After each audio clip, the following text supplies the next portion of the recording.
প্রথমত বিষয়টা আত্মীকরণ করতেই অনেকটা সময় চলে গেছে।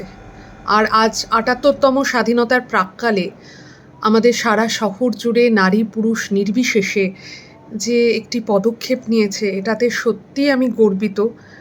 এবং আমার আগামী প্রজন্মকে যাতে একটা সুন্দর ভবিষ্যৎ দিতে পারি, তার জন্য বোধহয় এই যে আন্দোলনটা হচ্ছে তার একটা সূচনা। একদিনে কোনো পরিবর্তন আসবে না, দিনে দিনেই আসবে, এটা আমরা সবাই জানি। এই ঘটনাটা ভুললে হবে না। তাই আজকে একটা ছোট্ট মনের কথা শঙ্খ ঘোষের কবিতায়। আমাদের ডান পাশে ধস, আমাদের বায়ে গিরিখাত, আমাদের মাথায় বোমারু, পায়ে পায়ে হিমানির বাঁধ, আমাদের পথ নেই কোনো, আমাদের ঘর গেছে উড়ে, আমাদের শিশুদের সব ছড়ানো রয়েছে কাছে দূরে। আমরাও তবে এইভাবে এই মুহূর্তে মরে যাব নাকি? আমাদের পথ নেই আর, আয় আরো বেঁধে বেঁধে থাকি।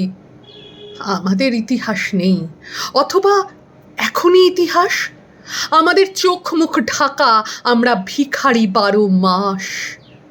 পৃথিবী হয়তো বেঁচে আছে, পৃথিবী হয়তো গেছে মরে। আমাদের কথা কে বা জানে, আমরা ফিরেছি দৌড়ে দৌড়ে। কিছুই কোথাও যদি নেই, তবু তো কজন আছে বাকি।